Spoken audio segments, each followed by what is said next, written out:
Love is adoration or affection for someone or something. What would it look like to have adoration or affection for someone? Love is when one person knows all of your secrets, your deepest, darkest, most dreadful secrets of which no one else in the world knows. And yet in the end, that one person does not think any less of you, even if the rest of the world does. Who would be the person who knows all of your secrets? That person would be a friend. How would you define a friend? A favored companion whom you spend time with and share similar interests. Now, knowing a friend is a favored companion, is it possible to have only one friend? No. You can have many friends. However, you may be closer with one person compared to the rest. Is it okay to have multiple friends, or is it more important to have one friend? Can you elaborate on that a little bit? In other terms, what I'm trying to say is it more important to have quantitative friends or qualitative friends? What is your definition of a quality friend? A quality friend is one who possesses morally acceptable virtues and puts them into practice through their actions and their words and their deeds. What are morally accepted virtues? Virtue can be defined in many ways. Virtue is defined as behavior showing high moral standards and a quality considered morally good or desirable in a person. The first definition talks about behavior and moral standards.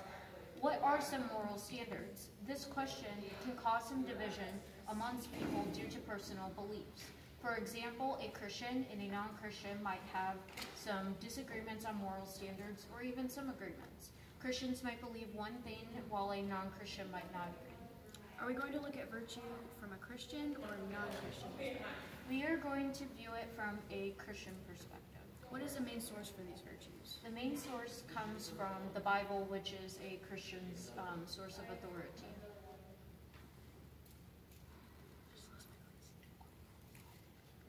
According to the Bible, what are some virtues that a friend should possess? An adequate passage to describe virtues that a friend should possess is Galatians 5:22 through 23, which states, "But the fruit of the Spirit is love, joy, peace, patience, kindness, goodness, faithfulness, gentleness, and self-control. Against such things there is no law." But does a person always have these things, or do they partially show them? Could you elaborate on your point a little bit? Meaning, does a person show that characteristic once and then doesn't show it again, or is it a consistent characteristic? So some people are consistent with their attitudes and characteristics. Some people aren't always consistent. Sometimes it can be situational with the way a person presents a characteristic. Sometimes it is not situational, rather it's more of an instinct. Relating back to your previous question, now is it more important to have qualitative friends or quantitative based on this? It all depends on what the definition of quantitative friends are. For example, if you were to have a lot, say 10 friends that aren't exactly good influences or morally right, would you say then it's more important to have maybe 1 or 2 qualitative friends?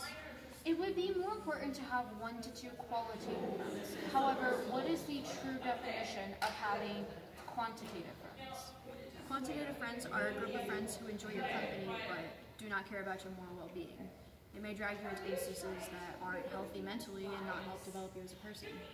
So what are some instances that aren't healthy in a mental aspect? Peer pressure, not being there for you, ignoring your mental state completely if you're down, and so on. So can all of these instances happen to any age person, any age, so a child and an adult? Can it happen to all walks of life? Possibly. Would you say it's typical for a person to go through those types of experiences? It depends on the person and the situation. Now, from what I'm understanding, are all of these situations that aren't mentally healthy going to happen based on the friend choices you have? Yes. Are there other forms of love? Tracing back to the original definition of love, it is having affection and adoration for someone or something. Hence, there are other forms of love. What types of love were you referring to? Well, from the knowledge I have, there are 7 different types of love. There's eros, which is physical, philia, which is friendship, storge, which is familial, agape, which is an ambiguous love for God, ludus, which is a playful type of love, pragma, which is a compatible type of love, and philauta, which is a self-love. In this conversation so far, we've been talking about philia, which is the friendship love. Which love is the highest form of love? This question is going to depend on the beliefs that one person might have. Christians would answer agape because agape is a love for the Lord. Agape is unconditional love. Typically, it is used to express selfless love between a human and between God. Some might answer that philia is the highest form of love there is. Philia is a way to express brotherly love towards someone. According to Plato, philia is the best type of love because it is trusting and dependable. Is there a specific definition for the term philia? Philia is defined as the love of friendship founded on mutual goodness and understanding. If we are going to view this subject in a Christian perspective, then can there be a distinct comparison between the love form of agape and philia? The love forms of agape and philia have some similarities and differences in a Christian perspective. Agape, once again, is a compelling love for God. This is often something people can use to blindly observe someone's relationship with God by viewing their actions, listening to their words, etc. God shows agape to people more than humans can show agape towards one another. Philia is the love of friendship.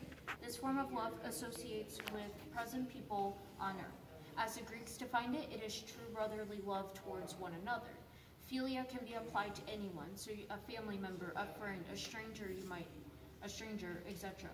From a Christian perspective, agape is a stronger form of love than philia because God's love is unconditional, man's love is conditional. This answer provides some differences between agape and philia. What are some similarities between agape and philia? So, some Christians have the belief where they like to call God their friend.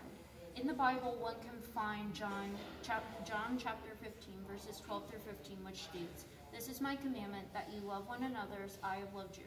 Greater love is no one than this, that someone lay down his life for his friends. You are my friends if you do what I command you.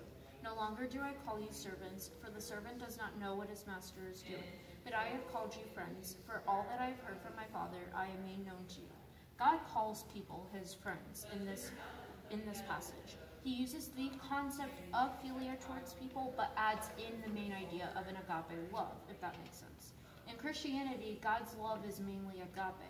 However, there are some principles of a filial love that are added into an agape love. Both forms of love associate with a relationship, specifically one could say a friendship. With this answer, are you suggesting that agape is the highest form of love? Agape is the highest form of love in a Christian perspective. However, some might answer that philia is the highest form of love. I am a Christian, hence I believe that agape is the highest form of love there is. Does the Bible dismiss the love form philia?